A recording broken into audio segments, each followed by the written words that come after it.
Hidden beneath our modern world, a network of ancient roads still pulls the strings of global trade.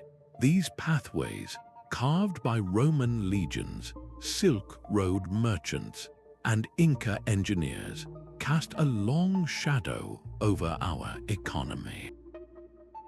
You are about to discover how these forgotten corridors dictate where our goods travel and even how our digital data flows. You will learn to see the invisible map that has guided human progress for millennia. Why did a road built 2,000 years ago determine the route of a modern superhighway?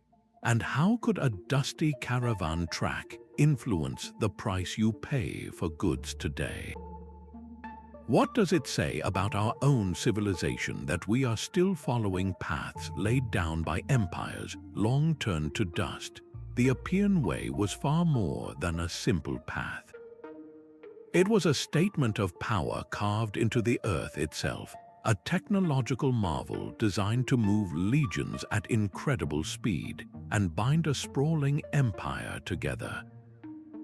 The true genius of this road, and thousands like it built by the Romans, lies in a construction method so robust it has defied the centuries. Historians like Dr.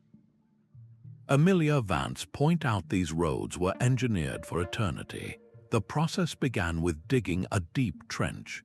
This was filled with a foundation of large stones, creating a stable base utterly immune to shifting ground.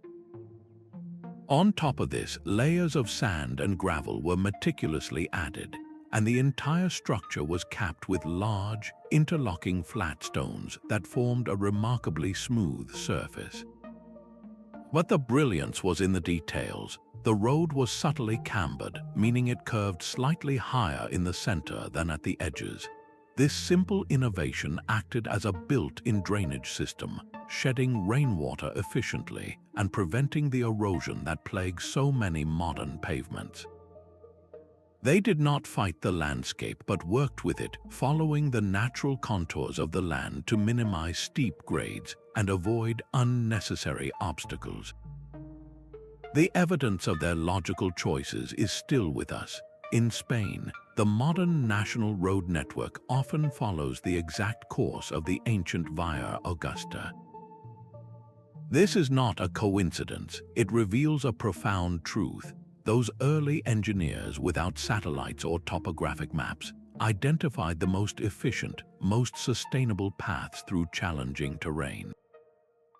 They found the valleys that offered the easiest passage through mountain ranges and the river fords that represented the safest crossings. So why did they choose these specific paths? The answer is a lesson in pure, unadulterated efficiency. They were solving the same fundamental problems we face today. How do you move people and goods from point A to point B with the least amount of energy, time, and risk? Their solutions, etched into the landscape, became a permanent inheritance. But a single road, no matter how well built, is just a line. The real power emerged when these individual lines were connected, forming a web that could reshape the destiny of continents. That web of Roman stone roads was a powerful system, but it was designed for conquest and control. A different kind of network was taking shape in the East, one built not by imperial decree, but by the relentless footsteps of merchants and the thirst for exchange. Think of the Silk Road not as a single path, but as a sprawling, pulsating network of life. It was a river of commerce and culture flowing across the planet's most formidable landscapes. Caravans of Bactrian camels laden with silk and spices did not just carry goods. They carried the very seeds of modern civilization. They moved through the brutal Taklamakan Desert and over the dizzying passes of the Pamir Mountains, connecting the imperial court of China with the bustling markets of the Mediterranean. This was the world's first great engine of globalization. From the East flowed technologies that would fundamentally reshape the West. The secrets of papermaking traveled along these routes, eventually replacing parchment and scrolls and revolutionizing how knowledge was recorded and spread. The formula for gunpowder made its way from Chinese alchemists to European battlefields, altering the very nature of warfare. The magnetic compass, a revolutionary tool for navigation, guided explorers across unknown seas. In return, the caravans carried glassware, wool, and gold back toward Asia. But as the historian Peter Frankopan reminds us, the most precious cargo was often intangible. It was ideas, religious beliefs, philosophical concepts, artistic styles, and scientific knowledge were all exchanged in the bustling caravanserais that dotted the routes. The pathways themselves were not arbitrary. They were dictated by the harsh logic of survival. Geography was the ultimate architect, with routes snaking towards precious oases and avoiding impassable terrain.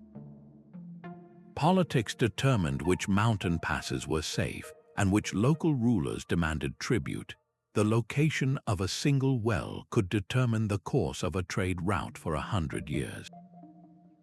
This is why cities like Samarkand and Constantinople became such dazzling hubs of wealth and culture.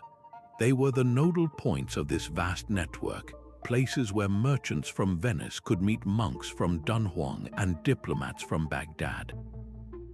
These were multicultural centers centuries before the term was coined, where languages, goods, and genes mixed freely, creating a legacy of interconnectedness that prefigures our own global supply chains. We see this ancient logic reasserting itself today in initiatives like the Modern Belt and Road Project, which consciously revives these same historical corridors to build new railways and pipelines between Asia and Europe. It begs a profound question: how much of our modern world's economic and political landscape was actually shaped by the cultural exchanges that happened along these dusty tracks? The locations of these routes were not chosen by chance, but were mapped with a precision that still guides us. The decisions of those ancient merchants and legions were not made in a vacuum. They were dictated by the unyielding logic of the land itself. A forgotten cartographer charting a course through wilderness would have searched for the path of least resistance. Their eyes were drawn to the gentle slopes of river valleys, the narrow defiles of mountain passes, and the open expanses of coastal plains. These were nature's ready-made corridors, offering safety and efficiency in a world where every extra mile meant more danger and more expense. The Rhine Valley in Europe, for instance, carved a natural highway through the continent's heart, just as the Khyber Pass provided a strategic gateway through the rugged mountains between Central and South Asia. These features were not just convenient, they were often the only viable options. This geographical imperative created a powerful phenomenon known as path dependency. Once a trail was blazed and proven effective, it became deeply embedded in the landscape of human movement. A footpath would become a cart track, which would become a paved Roman road, which would, centuries later, have a medieval trade route built directly on top of it, and finally, a modern superhighway would follow that same precise line. The initial geographical choice sets a course that can last for millennia. Geographer Dr. Liam Chen describes this as the inertia of geography. He suggests that these ancient pathways often represent the most optimal solution to a timeless transportation problem. Why would a 21st century engineer, with all our technology, choose to build a road in the exact same place as a Roman engineer 2,000 years earlier? Because the mountain still has only one practical pass. The river still has only one reliable ford. The valley still offers the gentlest grade. The cost of ignoring this inherited wisdom is simply too high. You can see this continuous lineage etched across Europe, where the modern A1 motorway in Italy often runs parallel to the ancient Via Appia, a road that itself was laid over even older prehistoric trails. In North America, the Mississippi River serves as a timeless example. It functioned as a central trade artery for Native American cultures using canoes, for 19th century steamboats, and for the massive industrial barges of today. The technology has transformed utterly, but the fundamental geographical logic of using that wide, flowing waterway has remained completely unchanged. This forces us to reconsider the relationship between nature and human innovation. It seems our greatest engineering triumphs are not always about conquering geography, but about learning to listen to it. We are not drawing our own lines on a blank slate. We are tracing over a map that the Earth itself has already drawn. The true test of any road is not how it looks on a map, but how it endures under the relentless assault of time and nature. High in the Andes Mountains, the Inca built the Ñan, a road network where master stonemasons cut rocks with such precision that they fit together without a speck of mortar. This technique, known as ashlar masonry, did more than just create a smooth surface. It gave the road a kind of life, allowing it to flex and settle during the violent earthquakes that shake the region rather than cracking apart. These ancient engineers were not just builders, they were students of their environment. They understood drainage, carving channels to divert mountain runoff. They grasped foundation stability, building terraces into hillsides to prevent landslides. They selected local materials that would harden, not weaken, with age. These are not lost arts. They are the very principles taught in civil engineering classrooms today. The Romans demonstrated a similar foresight, using a simple but brilliant surveying tool called a groma to plot perfectly straight lines across vast distances. They constructed their roads with a pronounced crown. This high center and sloped sides acted as a built-in drainage system, efficiently shedding water to prevent the potholes and washouts that plague our modern infrastructure. Engineering professor Dr. Anya Sharma points out that this use of local materials was key to their success. Volcanic rock in Italy, lime mortar in Britain, these materials were not just convenient. They were chosen because they chemically bonded and adapted to local environmental stresses, creating a road that essentially became part of the landscape. The innovations did not stop at the roadbed itself. Curbstones were introduced to define edges and contain the surface. Bridges and tunnels were engineered to maintain an unbroken pathway across rivers and through mountains. Strategically placed rest stops or caravanserais and tabernae supported the human and animal engines of long-distance travel. This holistic thinking is why parts of the Ñan are still functional today, a fact recognized by UNESCO as a masterpiece of human ingenuity. So we are left with a pressing question for our own era of concrete and steel. In our rush to build new, what timeless lessons have we overlooked? How can our own infrastructure projects relearn these ancient secrets of sustainability and durability to create works that last for millennia, not just decades? This incredible resilience meant these roads could carry more than just merchants and soldiers. They became the conduits for civilization itself. A single merchant carrying a bundle of strange new seeds could walk the same stone pavement as a Roman engineer transporting designs for an aqueduct. These ancient highways were more than just routes for goods. They were the world's first internet, a physical network for the transmission of technologies and ideas that would reshape civilizations. Think of a traveling scholar journeying from the great library of Alexandria to the rising intellectual center of Baghdad. The scrolls in his possession, filled with mathematical theorems and medical knowledge, were as precious as any silk or spice. His journey was only possible because of the secure, well-maintained roads that connected distant worlds. This constant flow of people and information enabled a kind of cross-pollination that accelerated human progress at a rate previously unimaginable. A revolutionary invention from one corner of the world could, within a few generations, become a cornerstone of another. The stirrup, for example, originated in Asia and traveled west along the steppe routes. When it finally reached Europe, it utterly transformed mounted warfare, giving rise to the age of the knight and the feudal castle. Agricultural techniques, like new methods of irrigation or crop rotation, moved along with migrating farmers and observant traders, boosting food production across continents.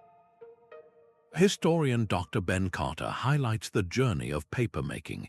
This technology moved from China through the Islamic world and into Europe via the interconnected Silk Roads.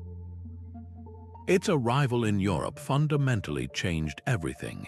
It was far cheaper and more versatile than parchment, leading to an explosion in record-keeping, the spread of literacy, and ultimately the printing press and the Renaissance. This was not a one-way street. Greco-Roman architectural principles with their arches, vaults, and domes traveled along Roman roads from Britain to North Africa, influencing building styles for 1,000 years.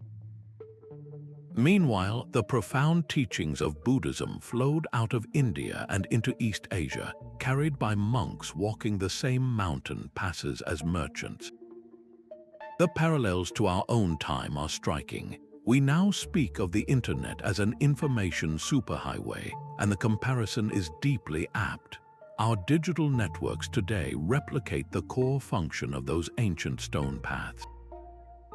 They enable the rapid, borderless exchange of knowledge, allowing an innovation coded in Silicon Valley to reshape industries in Seoul overnight.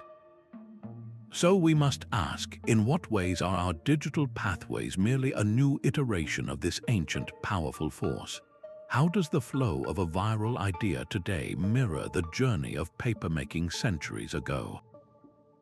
This capacity to connect minds also created another, more formidable power, one that empires were quick to recognize and control. A road is a line of control as much as it is a line of travel. Those perfectly straight Roman roads were not just feats of engineering. They were the arteries of imperial power, allowing legions to march from the heart of Rome to a restive province with a speed that must have seemed supernatural. A rebellion could be crushed before it had time to truly organize, because the empire could project its force over hundreds of miles with terrifying efficiency. This was the ultimate purpose of the network. It was a spatial fix, a way to bind a sprawling, diverse collection of lands to a single, unshakable central authority. Political scientist Dr. Maria Flores explains that without these roads, empires like Rome or Persia could not have held together. The road was the physical manifestation of the state's will. Along these paved paths traveled not only soldiers, but tax collectors, imperial couriers, and census takers. They enabled the administration that turned conquered territory into an integrated province. The Inca understood this principle perfectly. Their mountain road system, the Cuhapacñan, was dotted with tambos. These were not simple rest stops for weary travelers. They were state-controlled way stations that functioned as garrisons, administrative outposts, and storehouses for grain, weapons, and textiles. This network allowed the Inca emperor to mobilize armies and redistribute goods across thousands of miles of rugged terrain, ensuring that the state's resources were always where they were needed to reinforce its power. Centuries later, and on another continent, the same logic was applied. The Great Trunk Road in South Asia, initially built by the Emperor Sher Shah Suri, was massively expanded by the British East India Company. For the British, this road was the spine of colonial control. It allowed them to move troops to pacify regions, administer their vast holdings, and channel the raw materials and trade that fueled their empire.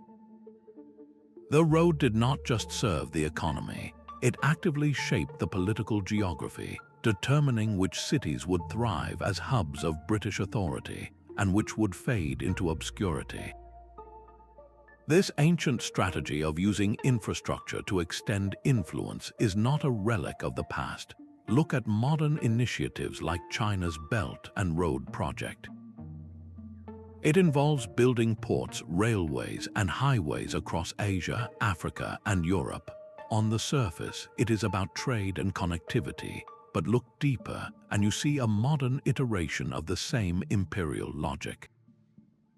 It creates economic dependencies, fosters political alliances, and projects a nation's influence far beyond its own borders, binding other countries into a network with a central power.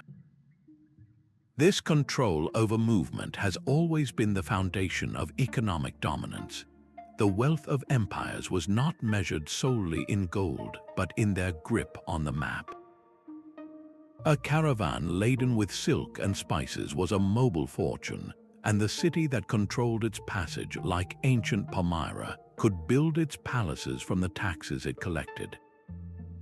This was the foundational logic of economic dominance. Control the corridor and you control the commerce. Cities like Venice did not simply appear as wealthy hubs. They were strategically positioned at the pinch points of these ancient pathways, where land met sea or where mountain passes funneled all trade. Venice became the maritime gateway to the east. Constantinople sat astride the Bosporus, the vital bridge between Europe and Asia. Xi'an, the eastern terminus of the Silk Road, thrived as the administrative and commercial heart of China. Their prosperity was not an accident. It was a direct result of geography and the deliberate infrastructure that capitalized on it. These corridors acted as economic arteries, and the cities were the beating hearts. They dictated the global flow of precious commodities. The demand for Chinese silk in Rome drained the empire's silver reserves. The spice trade from the Moluccas funded the rise of sultanates and the age of European exploration. This movement of high-value goods necessitated sophisticated financial systems to support it. Banking families in Renaissance Italy invented letters of credit that could be honored in distant cities, a direct response to the risks and opportunities of long-distance trade along these established routes. The very concept of international finance was born in the shadow of these ancient roads. Yet, for every city that flourished, there were regions left in the shadows. Economist Dr. Rajiv Mehta explains this as the dark side of path dependency. A community bypassed by a major Roman road or a Silk Road spur could find itself isolated from the currents of commerce and innovation for generations. The economic disparities we see on world maps today, the divide between global north and south, often trace their origins back to these ancient decisions about where to lay a road or establish a port.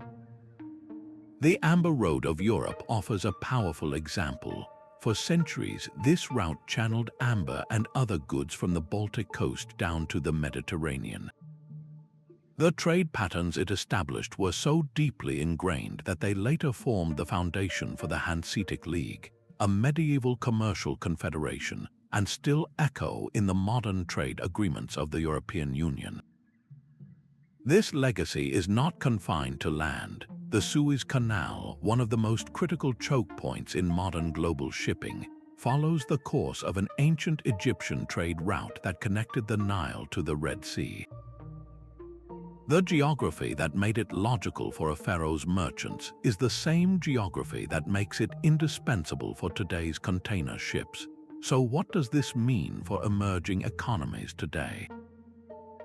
The lesson is not that their fate is sealed by ancient paths, but that understanding this deep-seated geography is the first step toward rewriting it. By identifying and investing in their own potential corridors, they can begin to redirect the flows of wealth, but these routes were not drawn arbitrarily. They were a direct response to the Earth's most powerful and unyielding forces. That deep understanding of the landscape went far beyond simply choosing a path. For ancient engineers, the environment was not an obstacle to be conquered, but a partner in the design. High in the Andes, the Inca did not blast through mountains. Instead, they built roads that zigzagged gracefully up impossible slopes. This was not a scenic detour. It was a brilliant calculation to reduce the gradient, making the ascent manageable for both human porters and their llama caravans. The road worked with the mountain's shape, not against its sheer face. Similarly, Roman builders were masters of using local materials. The volcanic rock they quarried in Italy did not just save on transport costs. Its specific properties hardened into a surface that became one with the surrounding terrain, a seamless extension of the natural world. This philosophy of adaptation was woven into every decision. Routes were meticulously plotted to avoid unstable floodplains, instead tracing the stable spines of ridges that offered security and clear sightlines. They sought out natural windbreaks like dense forests or rock formations to shield travelers from harsh elements. This careful, observant approach did more than just ensure the road's survival. It minimized the ecological footprint of these massive projects, creating corridors that felt less like scars on the land and more like features that had always belonged. Environmental historian Dr. Leo Green points out that many of these ancient pathways were not even human inventions in the purest sense. They often began as animal migration paths, etched into the earth by generations of bison or deer following the most efficient routes to water and grazing land. Seasonal routes used by indigenous peoples for millennia held this same deep wisdom. A perfect example is the network of Native American trails that later became the famous Oregon Trail. Pioneers did not magically find their way west. They were following paths chosen centuries earlier for their guaranteed access to freshwater springs and the presence of game, a knowledge system that literally meant the difference between life and death for those traveling it. The contrast with some modern projects is stark. Consider the Trans-Amazonian Highway, a massive gash cut through the rainforest. It largely ignores the intricate, sustainable network of trails developed by indigenous communities over thousands of years. The result has been catastrophic deforestation and severe soil erosion, a clear testament to what happens when we build without this inherited ecological intelligence. So how do we relearn this? How can modern civil engineering, with all its power, humble itself enough to consult the ancient maps of animal trails and indigenous knowledge? The answer may lie not just in the route, but in the very substance of the roads themselves. The stones beneath your feet in an old European city tell a silent story of endurance. Those worn cobblestones have borne the weight of horse-drawn carts, early automobiles, and modern traffic for hundreds of years, yet they remain firmly in place. Now contrast that with the all-too-familiar sight of a modern asphalt highway being torn up for repairs after just a few years of use. This stark difference in longevity comes down to a fundamental divergence in our philosophy of materials. Ancient engineers worked with the land, sourcing incredibly durable local stone like basalt and granite. Their lime-based concretes were not just mixtures of sand and rock, they were complex chemical recipes designed to improve with age. The Romans, for instance, discovered that by mixing lime with a volcanic ash called pozzolana, they could create a hydraulic cement that would actually harden underwater, a revolutionary achievement for building bridges and harbors. Modern asphalt, by comparison, is a petroleum-based product. It is fundamentally designed to be flexible, but this very flexibility becomes its weakness. It softens under intense heat, becomes brittle in the cold, and its chemical bonds break down when exposed to relentless ultraviolet light and the constant pounding of heavy traffic. Materials scientist Dr. Sofia Ivanov points to a remarkable property of these ancient constructions. The chemical makeup of their mortars and stones allowed for a process called recrystallization. Over time, minerals within the material would slowly dissolve and then recrystallize, effectively filling in tiny hairline cracks. The road could literally heal itself. Modern composite materials are only now in laboratories beginning to mimic this self-healing capability that Roman masons achieved 2,000 years ago. The evidence is right there on the Appian Way. Its massive flagstones laid by hand have endured millennia of use, invasion, and weather. Meanwhile, a modern superhighway built with massive machines often requires a costly new surface every 10 to 15 years. This pattern repeats across the globe. In the fortified villages or Kay Sawa of Morocco, the original stone pathways laid down centuries ago remain perfectly functional, often outlasting the modern paved roads that connect them to the outside world. They are a testament to a time when building something was an act intended for the ages. So where does this leave our own civilization? What innovations in material science could possibly help us build roads as enduring as those of the ancients? Researchers are now experimenting with everything from graphene-infused concrete to plastics that repair their own cracks, desperately seeking the resilience that ancient builders achieved with little more than stone, lime, and a profound understanding of their environment. This legacy of materials is a powerful reminder that our choices today will literally pave the way for the future.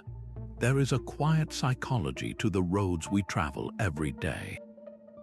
When you drive along a highway that faithfully follows an ancient trail, you are doing more than moving from one place to another.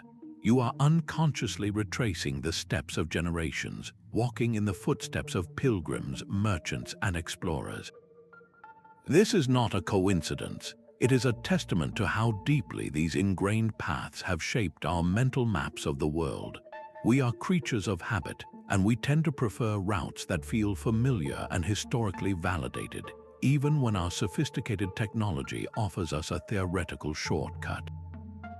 This is a phenomenon known as psychological inertia. The old national road in the United States, for instance, was not a new invention. It was laid directly over the pathways created by Native American tribes, which themselves followed the trails of migrating buffalo. Today, that same corridor remains a preferred route for cross-country road trips, its course shaping the tourism and local economies of entire towns that sprung up to serve travelers 200 years ago. Psychologist Dr. Hannah Lee suggests this preference runs deep. The comfort of traveling a well-worn path taps into a fundamental human need for predictability and safety. We are drawn to routes that have a proven record of success, that feel tried and true. This explains the enduring power of pilgrimage routes like Spain's Camino de Santiago. This network of paths dating back to the Middle Ages continues to draw hundreds of thousands of modern travelers. They are not just walking for transport. They are walking to fulfill an emotional and spiritual need, to connect with a history that is physically embedded in the very stones beneath their feet. Our own technology often reinforces this ancient logic. Modern GPS navigation systems, for all their computational power, frequently default to routing drivers along these same historical corridors. The algorithms, in their relentless search for efficiency, repeatedly confirm what our ancestors discovered centuries ago. These paths are quite simply the best way to go. This creates a powerful feedback loop. Our inherited preference guides our choices, and our technology then validates and reinforces those same choices.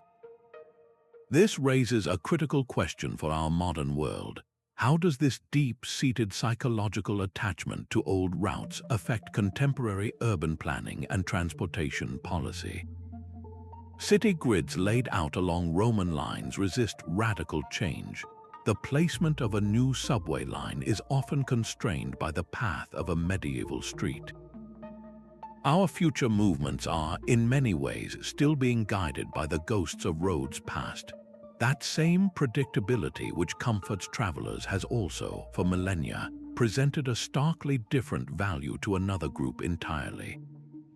For military strategists, these reliable, well-established routes were not just paths of commerce, but predictable channels for projecting power and launching invasions.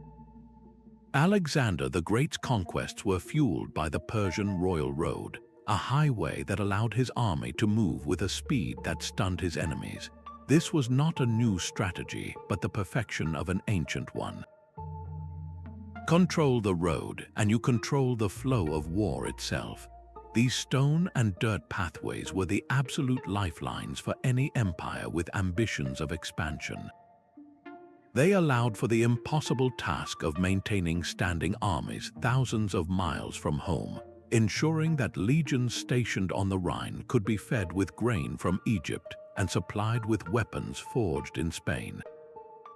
Forts and supply depots were strategically placed along these routes, creating a chain of security and sustenance that turned a simple path into a fortified corridor of power. The strategic value was so immense that battles were often fought not for cities, but for the roads that connected them. During the Punic Wars, Rome's superior network of roads allowed it to mobilize and reinforce its armies with an efficiency that Carthage simply could not match. The road was a weapon as decisive as any sword. Military historian Dr. Kenji Tanaka observes that this ancient logic is still embedded in our modern defense. Many of today's major military bases and supply routes are situated directly on top of these historical pathways. They are leveraging a geographical wisdom that has been proven effective for thousands of years. Consider the Grand Trunk Road in South Asia. This same thoroughfare that once carried the armies of the Mughals and later the British East India Company became a vital supply corridor for NATO forces in Afghanistan. Its path was the most logical, the most efficient line through a complex landscape, making it indispensable to every power that has ever operated in the region. Similarly, the Danube River has served as a military highway for centuries. Roman patrol galleys, medieval troop transports, and modern naval vessels have all plied its waters, following the same strategic channel that geography provided. This reveals a timeless truth of warfare. Technology evolves, but the fundamental challenges of logistics remain constant. You must move your forces and their supplies from here to there, and the best path, the path of least resistance, was very often discovered long before the first tank or drone was ever imagined. This relentless military demand for better roads often yielded an unexpected peace dividend, spurring engineering innovations that would eventually smooth the path for every merchant and traveler. That Silk Road caravan pausing at a fortified caravanserai was more than a simple rest stop. It was a living, breathing logistics hub, a direct ancestor of the massive automated ports and sprawling distribution centers that power our world today. Within those walls, merchants did not just sleep. They settled accounts, inspected goods, and negotiated deals using systems invented to conquer distance and distrust. The ancient world gave us the very blueprint for global trade, developing standardized weights and measures so a merchant from Venice could confidently trade with a counterpart in Samarkand, knowing a pound of silk was truly a pound. They created the first insurance contracts to spread the immense risk of a lost caravan or a sunken ship. They even established reliable currencies and letters of credit, freeing merchants from the danger of carrying chests of gold across bandit-infested passes. These were not minor conveniences. They were revolutionary innovations that slashed the transaction costs of long-distance trade, making it possible for markets continents apart to become permanently intertwined. Logistics expert Dr. Carla Rossi highlights a key innovation, the Roman cursus publicus. This imperial courier system operated like a relay race, with fresh horses and messengers stationed at precise intervals along the great roads. A message could fly from the frontier to Rome in a matter of days, a speed that would not be matched until the 19th century. This system of breaking a long journey into manageable, optimized segments is the direct forerunner of every modern postal service and overnight delivery company. Centuries later, the Hanseatic League perfected this model of network trade. This coalition of merchant guilds did not rely on a single powerful army, but on a web of established Baltic trade routes and strategically placed trading posts. They created a common legal framework and enforced quality standards, building an economic zone so integrated it prefigures the European Union's single market. The logic is identical, only the scale has changed. Today's container ships, tracing the same maritime routes as the old spice galleons, demonstrate this ancient principle operating on a planetary scale. The precise location of a modern megaport in Singapore or Rotterdam is not an accident. It is the culmination of 1,000 years of logistical refinement, all built upon the foundational idea that moving goods reliably requires more than just a path. It requires an entire ecosystem of trust, standardization, and coordinated movement. So, what can a modern business leader learn from a medieval merchant? The lesson is profound. Efficiency is not just about speed, but about building resilient systems that reduce friction and build trust across vast distances. These logistical networks did more than move merchandise, however. They became the very arteries through which cultures began to merge. The docks of ancient Austria were a symphony of languages. Sailors from Egypt bartered with merchants from Syria, while local officials spoke a Latin infused with Greek phrases. In this cacophony, a Roman soldier might marry a woman from Gaul, their children growing up in a household that blended Italian traditions with Celtic folklore. This was the profound, human-level consequence of those stone arteries. The roads did not just carry spices and silk, they carried the very ingredients of culture itself. A new recipe for bread could travel from Palestine to Britain. A catchy tune hummed by a caravan guard could become a folk song in a distant village. Religions, in particular, flowed along these pathways with the power to reshape civilizations. Buddhism, born in India, journeyed for centuries along the Silk Road. As it moved, it absorbed artistic influences from Greece, creating the serene, classically styled Buddha statues of Gandhara. It picked up philosophical ideas in Central Asia, and eventually, it transformed the spiritual landscape of China, Korea, and Japan. This was not a simple transplant. It was a process of adaptation and fusion, giving birth to something entirely new. Anthropologist Dr. Aisha Menz points out that this constant, low-level exchange had a powerful social effect. When people share a marketplace, a meal, or a marriage, abstract differences melt away. These interactions built a practical, everyday tolerance that reduced ethnic tensions and forged a sense of shared humanity across vast distances. We see this legacy etched in stone across the world. In Spain, the stunning architecture of the Alhambra Palace stands as a permanent record of cultural blending. Its intricate Islamic geometric patterns were crafted by Moorish architects working under Christian rule, creating a hybrid style that defines the region's identity to this day. This ancient process is mirrored in our own global cities. The vibrant multiculturalism of modern London or New York, with their fusion cuisines and hybrid art forms, is a direct echo of ancient trading hubs like Alexandria or Constantinople. They are proof that when you connect people, you cannot stop them from sharing, adapting, and creating together. This raises a vital question for our own time. As we plan new high-speed rail lines and digital networks, Are we thinking only about moving goods and data, or are we also designing them to encourage this kind of human connection and cultural exchange? Can our modern infrastructure be as effective at building shared understanding as it is at moving containers? To make this blending possible on such a grand scale, merchants and explorers needed one crucial tool: a reliable way to navigate the vast, featureless expanses that lay between these vibrant cultural centers. A sailor navigating by the stars was reading a map written in the sky, a celestial chart that guided ships along the Mediterranean long before the first paper map was ever drawn. These ancient mariners, like the Phoenician traders, relied on the unchanging features of the universe.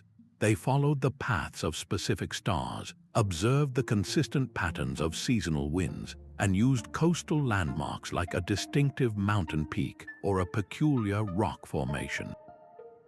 These were not just casual observations, they were a sophisticated system of wayfinding, a deep environmental literacy that turned the chaotic natural world into a reliable guide.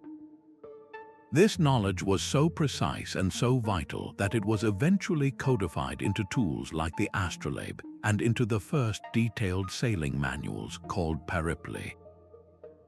These documents recorded distances between ports, described safe anchorages, and warned of hidden dangers, creating a shared body of knowledge that could be passed down through generations. The routes they established were not chosen lightly. They were the only logical paths that took advantage of favorable currents and avoided the worst of the weather, which is why modern shipping lanes so often follow these exact same courses. Cartographer Dr. Samuel Berg points to a fascinating modern confirmation. When you overlay the coordinates of major global shipping lanes with ancient sailing directions recorded in these old texts, the lines often match with uncanny precision. This is not a coincidence. It is proof that our most advanced logistics are still following the environmental logic discovered by sailors thousands of years ago. This principle reaches its most breathtaking form with the Polynesian voyagers. Without a compass or sextant, they conquered the vast Pacific Ocean by reading a different set of clues. They memorized the star paths, knowing which ones rose and set over specific islands. They learned to interpret the subtle patterns of ocean swells, feeling the way the waves reflected off distant land masses. They observed the flight paths of birds and the types of debris floating in the water. This holistic navigation system, wayfinding, allowed them to find tiny, remote islands across thousands of miles of open sea. Researchers are now studying these ancient techniques, recognizing that they represent a sustainable form of navigation deeply attuned to the ocean's rhythms, a stark contrast to the heavy fuel consumption of modern shipping. The persistence of these routes is a powerful force. In the North Atlantic, the major shipping lanes between Europe and North America trace the very same corridors used by Viking longships 1,000 years ago. The initial choice, based on avoiding ice and harnessing currents, created a path dependency so strong it now governs the movement of countless container ships. So, as we develop new technologies like artificial intelligence and advanced satellite navigation, we must ask a fundamental question. How can these systems learn from the ancient, holistic wisdom of the Polynesian wayfinders? Can our smartest algorithms incorporate the real-time language of the sea itself, reading wave patterns and weather signs to create safer, more efficient, and more sustainable journeys for all? This deep connection between pathway and purpose reveals that these routes were never just practical. For countless travelers, they were also sacred, imbued with a spiritual significance that transformed a simple journey into a pilgrimage. A dusty path in northern Spain is worn smooth by countless footsteps, a groove carved into the earth by a millennium of devotion. This is the Camino de Santiago, a living tapestry of faith and fellowship where every pilgrim, from the medieval penitent to the modern seeker, becomes part of an unbroken chain. These ancient roads were never solely for commerce or conquest. They were also sacred arteries connecting temples, shrines, and holy cities into a spiritual geography that still pulses with life. The journey itself was the destination, a physical act of devotion that transformed the landscape into a cathedral without walls. This infrastructure of faith was meticulously maintained by religious orders and local communities who built hostels for shelter, dug wells for water, and erected stone crosses as markers.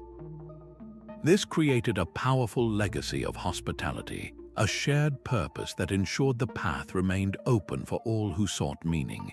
Theologian Dr. Fatima Al-Jamil observes that the great pilgrimage routes were often the original engines of globalization. The Hajj trails to Mecca, for instance, did not just move people, they moved ideas and goods, shaping trade networks and diplomatic relations for centuries. Today, modern jets streak across the sky and highways carve through deserts, yet they are simply new layers on this ancient pathway, facilitating the same fundamental journey. In India, the Kumbh Mela offers a breathtaking example of this timeless pattern. Along the sacred banks of the Ganges River, a temporary city materializes, built upon the same ancient routes and gathering places used for thousands of years. It is one of the largest human gatherings on Earth, a phenomenon that draws its power and its very layout from historical patterns of movement. The enduring, overwhelming popularity of these spiritual pathways reveals a profound human need, a desire for meaning that transcends the purely practical. So what can a modern urban planner focused on concrete and traffic flow learn from these ancient designs? They teach us that a route is more than a conduit, it is an experience. It can be designed to inspire reflection, to foster chance encounters, to integrate moments of awe and spirituality into the very fabric of our daily movement. This deep spiritual significance never existed in a vacuum. It was perpetually intertwined with the bustling, worldly reality of markets and merchants. The same stone steps worn smooth by pilgrim feet also led to a bustling marketplace at the cathedral's door. These sacred routes were powerful economic engines, generating a constant flow of wealth that supported entire regions. Around every major shrine and along every pilgrimage path, a vibrant service economy flourished. Vendors sold everything from simple food and drink to lead badges that served as proof of pilgrimage, the medieval equivalent of a souvenir T-shirt. Inns and hostels provided rest while local guides offered their knowledge of the trail. This was not a side effect of the journey, it was an essential part of its machinery. The synergy between deep faith and practical commerce ensured these routes were maintained, protected, and expanded. Local rulers and merchant guilds had a direct financial incentive to build bridges, repair roads, and ensure safety, because a steady stream of pilgrims meant a steady stream of coin. Economic historian Dr. Liam O'Connell points to the immense wealth generated along routes like the Via Francigena, the Great Road to Rome. The taxes and commerce from this river of pilgrims did not just line the pockets of innkeepers. This capital helped fund the very urban development and artistic patronage that ignited the European Renaissance. The magnificent cathedrals and public works of medieval cities were, in many ways, financed by the footsteps of the faithful. We see this ancient model thriving today in a new guise. Along the modern Silk Road, countries like Uzbekistan are actively restoring ancient caravanserais and archaeological sites. They are not just preserving history, they are creating a powerful draw for a global audience, reviving the economic life of these ancient corridors through heritage tourism. The modern visitor walking through the Registan of Samarkand is, in a very real sense, the spiritual successor to the Silk Road merchant, their spending supporting local crafts and communities. This raises a critical question for our time. How can communities today balance the need for preservation with the pressures of commercialization? How do you protect the sacred, silent atmosphere of an ancient path while also building the hotels and restaurants that allow visitors to experience it? The answer lies in seeing these routes not as frozen relics, but as living economic and cultural resources. The very presence of these travelers, both ancient and modern, did more than fill coffers. It demanded the creation of permanent settlements, which over centuries grew into the cities we know today. The streets of modern London still whisper the logic of a Roman surveyor. The city's very heart was born from a single strategic decision: the placement of a bridge across the River Thames by invading legions 2,000 years ago.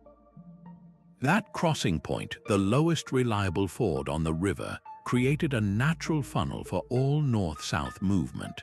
The settlement that grew around it, Londinium, was laid out with the Romans' characteristic grid of straight streets, a pattern that has stubbornly persisted through fire, plague, and war, dictating the flow of modern traffic in the city's oldest quarters. This is not a unique story. Across the globe, the world's great cities were not born randomly. They emerged at the intersections of ancient trade routes, at the precise points where rivers met roads, where mountain passes opened onto plains, or where sea lanes converged. These were the original hubs, the places where commerce, culture, and governance naturally clustered. The destiny of a city was often sealed by its placement on this invisible map. Istanbul, known for centuries as Constantinople, was deliberately founded to command the narrow strait of the Bosporus, the only sea passage between the Mediterranean and the Black Sea, and thus between Europe and Asia. Its immense wealth and power flowed directly from its role as the world's most strategic tollgate. Urban planner Dr. Chloe Zhang explains how these ancient pathways literally shaped the form of our cities. The radial street patterns of many medieval European cities, with roads spiraling out from a central market square, often evolved directly from the convergence of ancient roads. Those old routes determined the city gates, which in turn dictated the flow of traffic for centuries, an influence still visible in modern land use and the frustrating congestion of historic centers. The story of Timbuktu offers a stark lesson in this dependency. For centuries, it was a dazzling center of learning and wealth, a terminus for camel caravans crossing the Sahara Desert with gold and salt. Its prosperity was entirely built on its connectivity. When new sea routes around Africa made the trans-Saharan trade less vital, Timbuktu's golden age ended, and it gradually faded into isolation. Its fate proves that a city's greatness is not permanent. It is a gift from the routes that feed it. In our own time, we see this ancient playbook being used again. A modern metropolis like Dubai rose from a quiet fishing village to a global hub by consciously positioning itself at the crossroads of global air and sea routes, creating a new kind of caravanserai for the 21st century. So what does this mean for the future of our increasingly interconnected world? It suggests that the success of tomorrow's cities will still depend on their ability to connect, to serve as vital nodes on the new digital and logistical networks. But these thriving urban centers, these hearts of civilization, could not have existed without a body to support them, a network of smaller settlements and vital infrastructure that kept the lifeblood of trade flowing. That Roman traveler, resting securely at a state-run mansio, was experiencing more than just a good night's sleep. He was at the heart of a sophisticated support system that transformed a dangerous track into a reliable corridor of commerce. These ancient roads were never just paths, they were complete, integrated ecosystems. Their true power lay in the network of ancillary structures that sprouted alongside them: the inns, the bridges, the fortified garrisons, and the warehouses. This infrastructure was designed to systematically eliminate the risks of long-distance travel. Banditry was curbed by the visible presence of soldiers at forts. The threat of starvation was neutralized by state granaries and markets. Mechanical breakdowns could be addressed by local craftsmen who clustered at these way stations. The system turned a perilous gamble into a manageable, predictable journey. This logistical genius is set in stone, quite literally, in the bridges that still stand. The Ponte Fabricio in Rome, for instance, was built in 62 BCE. For over 2,000 years, it has carried everything from Roman chariots to modern automobiles across the Tiber River. Its enduring strength shames many of our modern bridges, which often face major structural work or outright replacement after just a single century of use. Archaeologist Dr. Ben Carter points to the Roman use of massive, precisely cut stone blocks and their revolutionary deployment of the arch as keys to this longevity. The arch efficiently distributed weight and allowed floodwaters to pass through, rather than battering against a solid wall. These were not just feats of brute force, but of deep intelligence, designs that worked in harmony with physics and the environment. This model of integrated support was replicated across the ancient world. Along the Silk Road, the caravanserai was an oasis of security and resupply. These fortified complexes, sometimes a day's journey apart, offered merchants a safe place to sleep, stables for their camels, storage for their goods, and a chance to trade information with other travelers. The caravanserai was, in every functional sense, the direct ancestor of the modern truck stop, the logistics park, and even the airport hotel. It provided the essential services that kept the wheels of commerce turning. So how do we recapture this holistic thinking in our own infrastructure projects? We build a bridge, but do we build the maintenance and monitoring systems to ensure it lasts 1,000 years? We lay down a highway, but do we design the rest stops to be resilient community hubs in times of crisis, much like the caravanserais were? The challenge is to see infrastructure not as isolated projects, but as interconnected systems designed for permanence and service.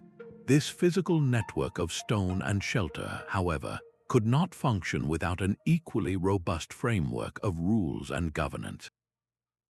A medieval merchant's most valuable possession was not the silk in his pack, but the safe conduct pass in his purse. This scrap of parchment, issued by a local lord, was his guarantee of safe passage, a physical promise that his journey would not end in robbery or arbitrary imprisonment. In exchange for this protection, he paid a toll, a fee that funded the road's maintenance and the soldiers who patrolled it. This simple transaction was the foundation of a complex legal ecosystem that grew up around these ancient pathways. Without these rules of the road, long-distance commerce would have been impossible. Legal systems emerged to govern everything from the right-of-way on a narrow mountain pass to the fair price for stabling a camel at a caravanserai. They established predictable procedures for resolving disputes between merchants from different cultures, creating a framework of trust that spanned continents. This body of customary law, known as the lex mercatoria or merchant law, became a kind of international common language for commerce. It standardized contracts, set rules for the quality of goods, and outlined liabilities for lost or damaged cargo. Legal historian Dr. Anya Petrova points to a revolutionary concept that crystallized on these routes: extraterritoriality. This was the principle that a merchant traveling in a foreign land could be subject to the laws of his own homeland, adjudicated by his own community leaders. This early form of diplomatic immunity was essential for encouraging trade. and its legacy persists today in the protected status of embassies and the legal frameworks governing international corporations. The Hanseatic League perfected this model, establishing its own network of legal tribunals in trading posts from London to Novgorod. These courts provided a reliable, neutral forum for resolving commercial disputes among their members, a system that functions today as modern international arbitration. The very existence of institutions like the World Trade Organization, with its complex rules designed to smooth global commerce, can trace its philosophical lineage back to those merchant judges settling arguments over the price of wool and timber. So what can today's policymakers learn from these ancient models? The lesson is that trade thrives not on freedom alone, but on a foundation of clear, fair, and enforceable rules that build confidence across borders. This intricate legal machinery, however, did not just facilitate trade. It also created a predictable environment where the true costs of these vast networks, particularly to the environment, began to accumulate. The same caravans that carried silk and spices also left a silent, bleached landscape in their wake. For every bustling caravanserai, vast tracts of forest were felled to fire the kilns for ceramics, to provide timber for wagons, and to build the sprawling settlements that supported this global network. This was the hidden ecological bill for ancient globalization, a cost paid in cleared woodlands and eroded soil. The very construction of these durable roads often triggered unintended consequences. Deforestation to gather construction materials stripped hillsides of their natural anchors, leading to severe soil erosion that silted up rivers and altered local hydrology. The relentless flow of traffic and the establishment of permanent way stations fragmented animal habitats, isolating species and reducing biodiversity long before the term was ever coined. Environmental scientist Dr. Leo Kim notes that the environmental strain was sometimes so severe it led to collapse. The abandonment of certain Maya trade routes, for instance, coincides with evidence of extreme local resource depletion, where the very foundation of their economic system was literally used up. One of the most striking examples comes from the Roman appetite for metals. The empire's insatiable demand for lead and silver drove massive mining operations across its territories. The smelting processes released such vast quantities of heavy metals into the atmosphere that the pollution was carried across the globe, leaving a distinct chemical signature in ice cores from Greenland, a permanent geological record of ancient industries' reach. These were not isolated incidents but systemic trade-offs. The economic boom of a trade route often came at the direct expense of the surrounding environment, a fundamental tension between development and preservation that echoes powerfully in our own time. The modern push for green infrastructure, with its emphasis on permeable pavements and wildlife corridors, is a direct response to these ancient lessons. It seeks to build without blindly consuming, to connect without severing the natural world. So how do we ensure that the new Silk Roads of our era do not repeat the old patterns of exhaustion? The answer may lie in seeing sustainability not as an added cost, but as the very cornerstone of design, learning from the scars left on the landscape to build a network that can truly endure. A civil engineer today, puzzling over a highway that floods with every heavy rain, might find her most innovative solution not in a software simulation, but in the 2,000-year-old cross-section of a Roman road. That subtle camber, designed to shed water, is a masterclass in passive resilience we are only now relearning. The core principles that guided ancient builders' adaptability, durability, and a deep integration with nature are not historical curiosities. They are urgently relevant blueprints for confronting our own era of climate change and strained resources. Instead of fighting the environment with energy-intensive pumps and constant repairs, we can design infrastructure that works with it. This means emulating the ancient use of local materials that naturally withstand regional stresses, adopting passive cooling techniques that reduce the need for power, and choosing resilient layouts that acknowledge rather than ignore the logic of the land. Civil engineer Dr. Maria Lopez champions what she calls a biomimicry approach to infrastructure. She argues we should be designing systems that mimic natural processes, just as ancient roads often followed the precise routes of animal trails. We are already seeing this philosophy take root in our cities. The growing use of permeable pavements is a direct echo of Roman drainage genius. These surfaces allow rainwater to seep back into the earth, recharging aquifers instead of overwhelming sewers and causing destructive urban flooding. It is a simple, elegant solution that turns a problem into a resource. Even more profound is the restoration of ancient qanats in Iran.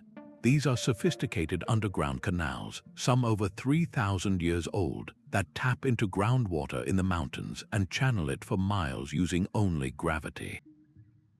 In a region plagued by water scarcity, communities are reviving these timeless systems for modern irrigation and drinking water, proving that historical engineering can be a vital tool for addressing current crises.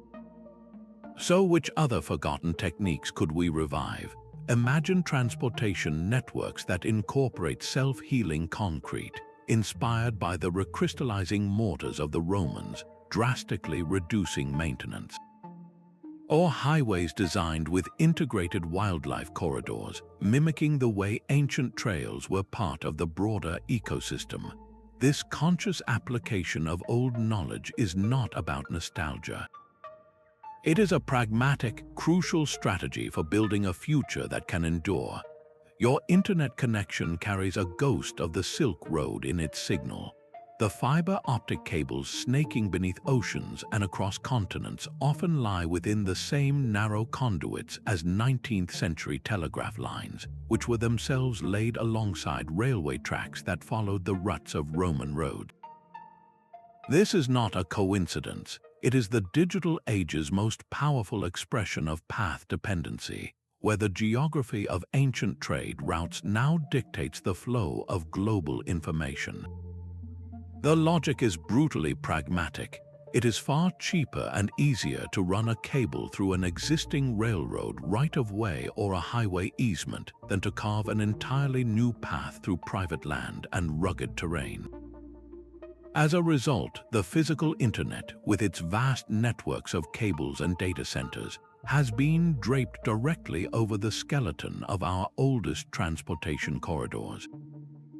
Technology historian Dr. Raj Patel points out that this physical routing has tangible consequences for our digital experience. The latency or the delay in data transmission and the available bandwidth of your internet connection can be directly influenced by whether the cable serving your city follows a straight, efficient Roman road or a meandering medieval track.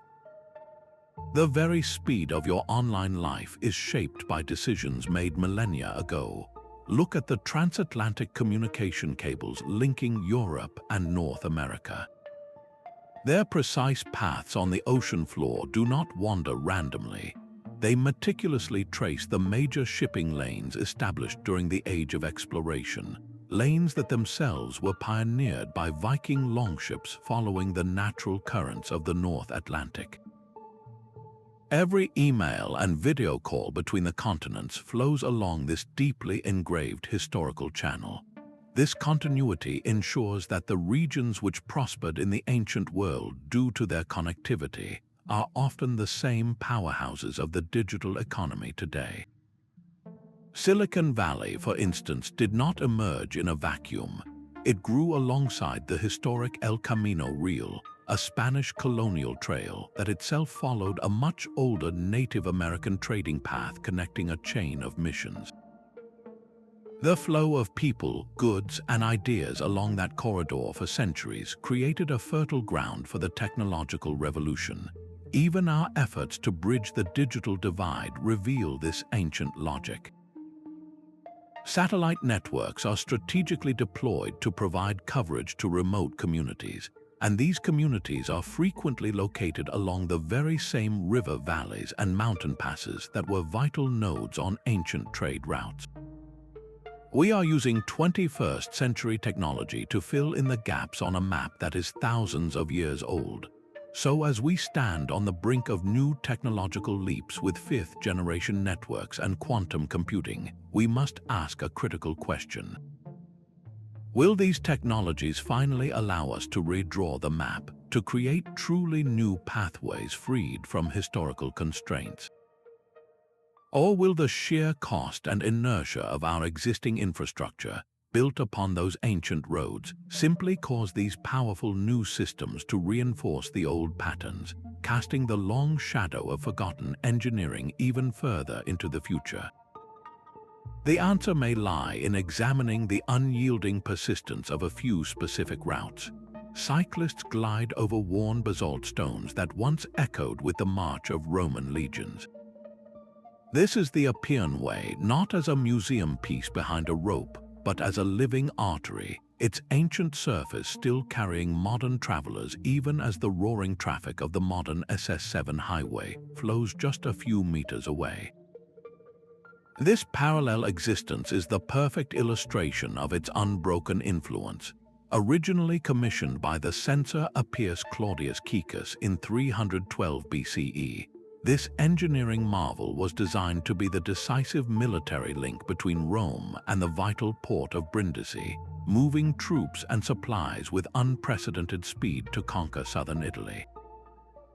Its legendary straight-line design was a statement of power and efficiency, a direct route that minimized travel time and maximized control.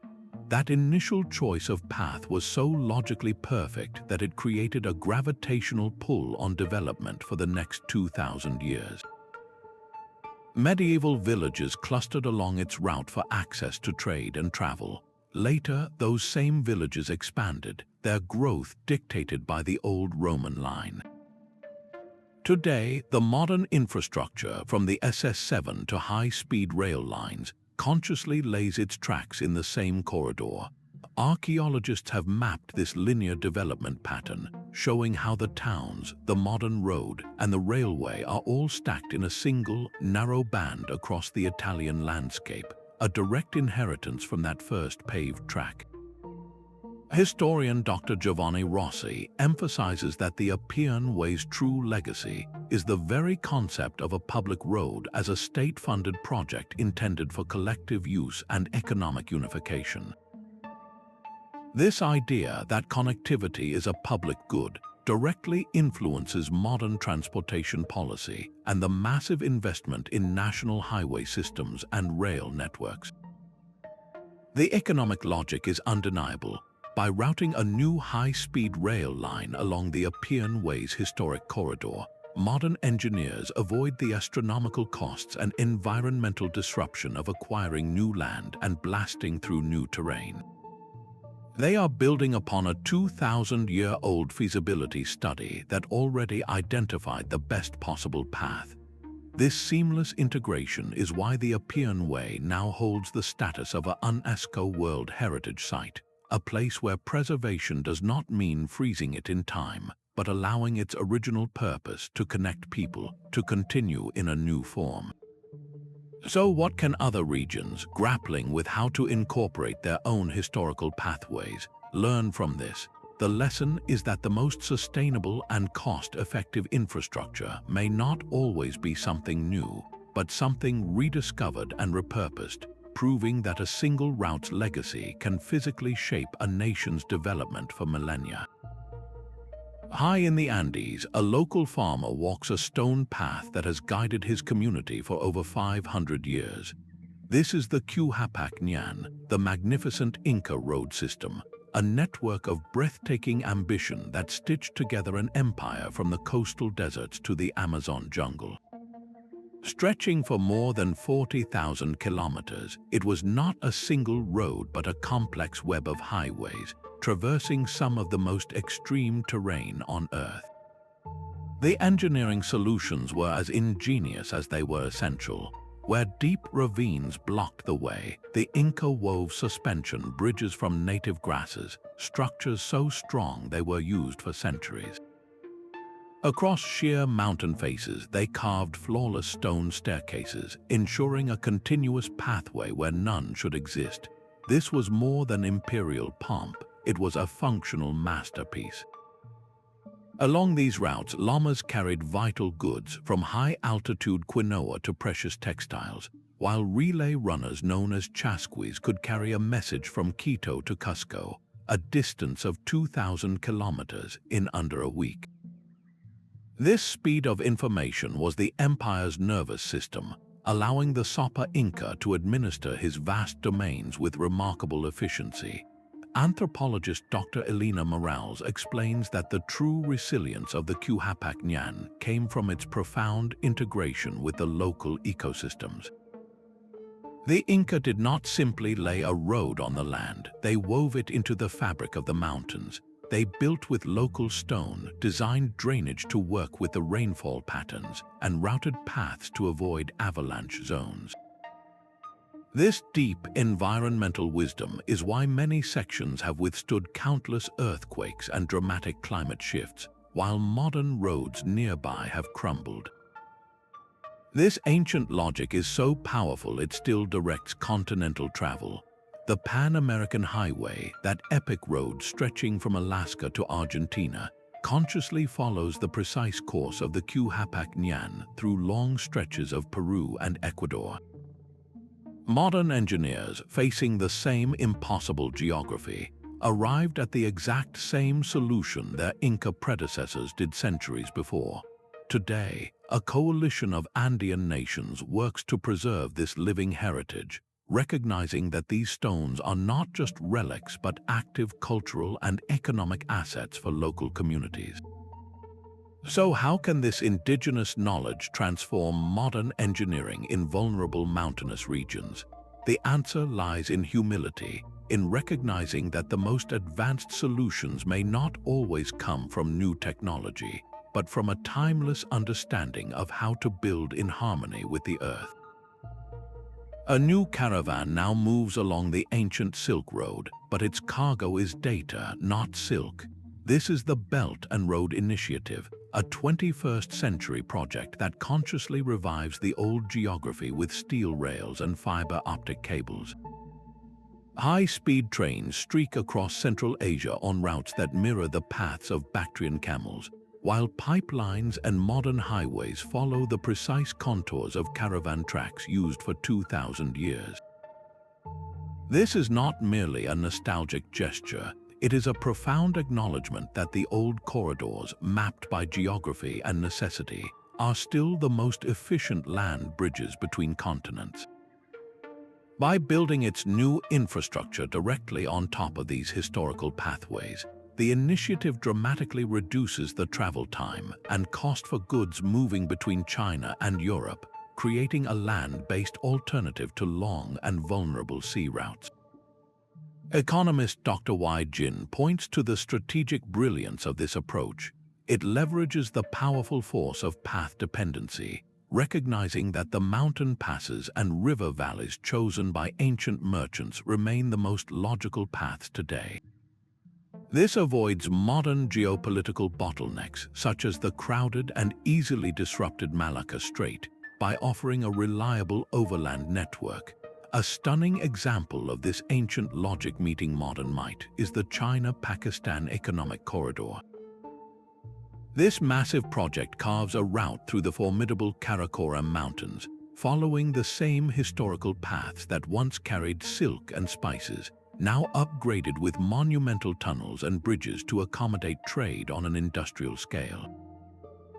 But the ambition extends beyond physical goods. A parallel digital Silk Road is being woven, a network of undersea cables and fifth-generation wireless networks designed to create a seamless flow of information between participating nations. This initiative presents a dual-edged sword for global trade dynamics. The opportunity is immense, promising to boost economic development for dozens of countries and create a more resilient, diversified system of global exchange. Yet the risks are equally profound, raising questions about debt dependency for smaller nations and the potential for a new form of digital divide, where control over the world's data flows becomes concentrated along these newly empowered ancient lines. This grand experiment forces us to ask whether we are witnessing the creation of a more connected world, or simply the reaffirmation of the oldest patterns of influence and control. Autonomous trucks may soon glide along highways that trace the precise lines of Roman roads, their artificial intelligence systems optimizing a path refined over 2,000 years. This is not science fiction, but the emerging synthesis of ancient geographical wisdom and cutting-edge technology. The future of trade will likely weave together these timeless corridors with innovations like hyperloops, drone delivery networks, and smart infrastructure embedded with sensors. Yet even our most advanced designs will still be constrained by the same mountains, rivers, and valleys that dictated the original routes. The geographical and historical factors that gave us the Silk Road and the Amber Road are not disappearing. They are simply being navigated with new tools. This fusion creates both incredible opportunities and unprecedented challenges. Climate change, for instance, is actively redrawing the map of viability. As polar ice recedes, ancient Arctic sea routes, once the domain of a few intrepid explorers, are opening for modern container ships, fundamentally altering global shipping patterns. Conversely, rising sea levels and desertification threaten to render some coastal and overland corridors obsolete, forcing a complete re-evaluation of their utility. Futurist Dr. Ava Singh argues that our best guide for this uncertain future is the deep past. The principles of resilience and adaptability honed by ancient engineers, she suggests, will be absolutely crucial for designing infrastructure that can withstand the shocks of the coming century. We must build systems that can flex and recover, much like the earthquake-resistant masonry of the Inca. This ancient logic might even extend beyond our planet. The potential for space-based trade routes, ferrying resources between orbital stations or from the moon, could draw on navigation techniques not unlike those used by Polynesian wayfinders, but applied to the complex orbital mechanics of gravitational fields. Meanwhile, back on Earth, there is a growing movement to revive local and regional trade networks, inspired by the self-sufficient routes that connected communities long before globalization. This shift towards regional resilience could reduce our dependency on fragile, long-distance supply chains, creating a more robust and distributed system of exchange. So how do we prepare for a future where a drone delivery route to a remote village shares a map with a medieval pilgrimage path, and where a hyperloop tunnel runs parallel to a Roman aqueduct? The answer lies in viewing our infrastructure not as a choice between old and new, but as a continuous, evolving tapestry. We must learn to layer the future upon the past with intention, ensuring that the routes we build for tomorrow possess the same enduring wisdom that has guided us for millennia. The stones of the Appian Way and the digital cables beneath our cities are threads in the same unbroken tapestry. From the Roman legions to the autonomous trucks of tomorrow, we are still walking the paths laid down by forgotten engineers, their choices silently guiding the price of goods, the flow of data, and the very shape of our urban world. This journey reveals a profound truth that our modern logistics, our psychological maps, and our sprawling cities are not a clean break from the past, but a continuous evolution built upon ancient foundations. The most resilient solutions were never about conquering nature, but about learning to listen to its logic, to build in harmony with the enduring forces of geography and climate. As we face the challenges of sustainability and connectivity in our own century, these ancient pathways offer more than just a history lesson. They provide a blueprint for a future where infrastructure is designed not for decades, but for millennia, where efficiency is measured not just in speed, but in endurance and integration. So the next time you drive a familiar highway or receive a package from across the globe, look closer. That road you travel, that corridor of commerce, likely holds the ghost of a Roman surveyor's line or the echo of a Silk Road caravan. The long shadow of their genius still falls upon us, a silent partnership across time. I would love to hear how you see this ancient engineering influencing your own daily life in the comments below. And if you want to continue exploring the hidden forces that shape our world, be sure to subscribe for more journeys into the mysteries of history.